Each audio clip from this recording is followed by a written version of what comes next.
Okay, you guys, this is the packet for week 3 for 421 through 427.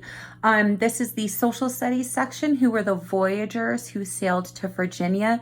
I'm going to read this section for you.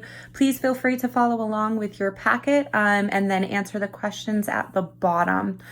So, who were the voyagers who sailed to Virginia?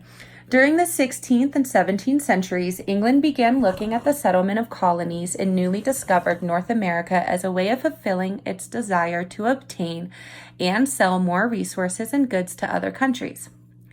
A group of merchants formed a joint stock company called the Virginia Company of London. In 1606, King James I granted the Virginia Company its first charter, which included the right to establish colonies with all rights of Englishmen in Virginia. Wealthy men invested money to finance ships and supplies needed for the voyage to Virginia. A royal governing council of 13 members was appointed by King James.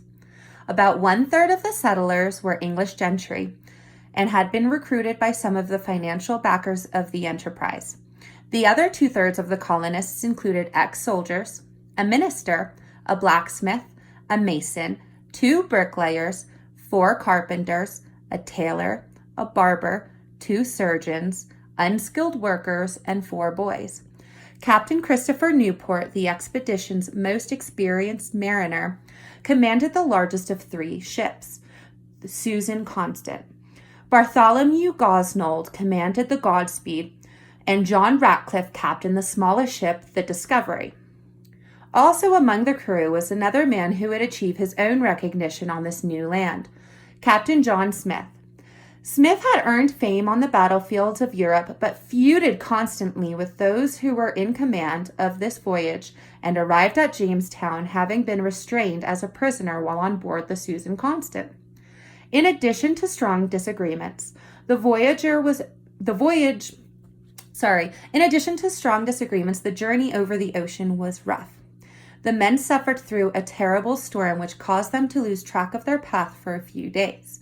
On the morning of April 26th, the mariners spotted a bay and 4 freshwater rivers. The English named these rivers the Potomac, Rappahannock, York, and James, and the Bay Chesapeake. They docked their ships at a cape on the bay, which Captain Newport named Cape Henry, after King James's eldest son, Prince Henry. Upon arrival, Captain Newport opened the sealed orders from the Virginia Company and read the names of those appointed to run the colony. The names had been kept secret throughout the voyage, perhaps to reduce strife and jealousy. Edward Maria Wingfield, one of the company's few investors to make the voyage himself, was elected president. Captain Bartholomew Gosnold, John Ratcliffe, George Kendall, John Martin, Captain Newport, and Captain John Smith were included on the list of counselors. These men were to take charge of the formidable task of settlement on this new land, because one of the goals of the English voyage was to find a northwest passage to Asia. A week after their arrival, several men, including John Smith and Christopher Newport, continued sailing up the James River to a fall line where rapids flow over hard rocks. They pointed across carrying the inscription Jacobus Rex to claim English ownership of the lands along the James River. On this voyage, Newport also learned of the existence of the great king Wahusoncock, who ruled over the Indians in this area. What challenges faced the settlers during this first year? The instructions for the colonists had been to locate a site far enough from the coast to avoid being surprised by Spanish warships. In May 1607, upon selecting the site and naming it Jamestown in honor of their king, they noted the channel was deep enough to tie their ships to the trees on the shore. This location would allow for loading ships for transport of goods to England, and it could be easily defended. The Powhatan Indians were wary of the Englishmen from their first sighting. According to John Smith, some of the Indians welcomed them, while others discharged arrows and then retreated as colonists fired their guns. After building a basic fort and experiencing an Indian attack almost immediately, the settlers realized their vulnerability, so they set out building a sturdier fort. This second fort was triangular with a bulwark at each corner containing 4 or 5 pieces of ordnance. 2 of the bulwarks faced the James River, and the other one faced inland. The settlers constructed 3 public buildings, a church, a storehouse, and a guardhouse, set around a market square inside the fort. Timber-framed houses were built along the walls to separate the tents in which the colonists had been living. A week later, Captain Newport sailed for England, and the realities of life in the wilderness set in as the colonists experienced a variety of challenges, including hunger and disease, each of which took a heavy toll. The colonists were so weakened from sickness that they could hardly stand. George Percy wrote that most died from famine, but their main killer was likely polluted river water of slime and filth, which led to salt poisoning, dysentery, and typhoid. An epidemic swept through the settlement and left half of the 104 men and boys dead before the end of September. Only about 50 survived as winter approached. The colony was on the brink of collapse, with Captain Newport gone and Captain Gosnold having died. The leadership disintegrated, and the men began quarreling among themselves. It was around this time that the Powhatan brought food to the fort and saved the colonists' lives. In January 1608, Captain Newport returned with new immigrants. They discovered that only 38 of the original settlers had survived, and only 10 were physically able to work. In addition, Wingfield, the president of the council, had been disposed and was under house arrest. Council member Kendall had been shot. Smith was about to be hanged, and the other leaders were ready to abandon the colony. Though weakened and hungry from the voyage, the new colonists set to work. The fort was once again filled with activity and renewed purpose. What challenges faced the settlers after their first year? Challenges continued to plague the settlers. In January 1608, a devastating fire destroyed much of the fort, including the colonists' dwellings and provisions. Once again, the colony was dependent upon the Indians for food. John Smith, along with Newport, became the critical negotiator of Wahunsonacock.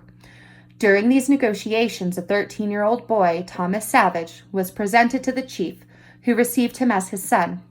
In return, Wahunsonacock gave the English his trusty servant, Namontack.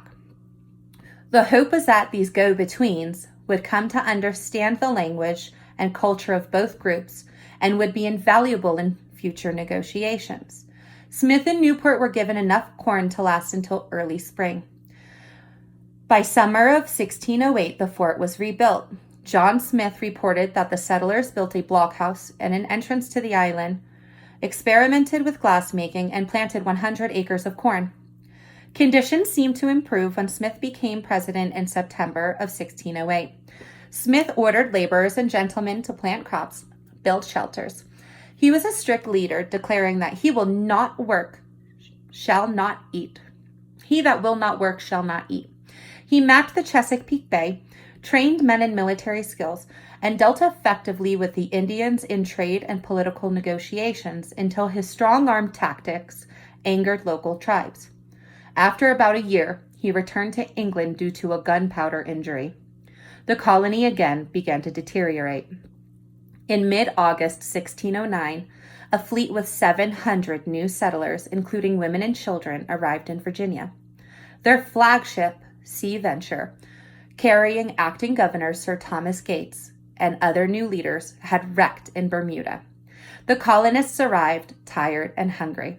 George Percy had agreed to accept the position of council president as Jamestown entered the infamous starving time of 1609 to 1610. Evidence now shows a serious drought had engulfed the area. Faced with sickness, disease, malnutrition, and retaliatory attacks by the Indians, the colony was brought to the brink of extinction. In May 1609, Sir Thomas Gates finally arrived with more than 100 survivors from the shipwreck Sea Venture. He found the fort in ruins and its remaining 60 colonists famished at the point of death. Gates tried martial law to maintain order, but soon decided to evacuate Jamestown on June 7th, burying our ordinances before the fort gate, which looked into the river. The Jamestown inhabitants sailed down the James River, seeming to bring the colony to a close. Downriver, they discovered the return of the supply fleet led by the original Jamestown governor, Thomas West, Lord de War.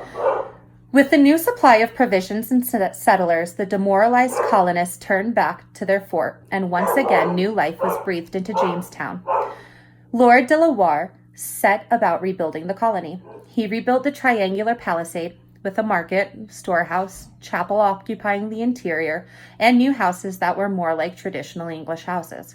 The walls and roof were covered with fine woven mats and bark, keeping out the rain and hot sun rays. This combination of English and Indian building techniques kept their houses cool during the hot summer months. In spite of stern discipline and substantial progress, tensions with the Indians persisted. In addition to rebellion among his own men, about 1/3 of the colonists perished, and West fell to illnesses and ended his ability to lead. At the end of March 1611, Lord de Warr put George Percy back in charge and set sail for England. Okay, guys, your job now is to complete the 2 questions at the end, and then the rest of the grammar work that has been assigned to you. Have a great week.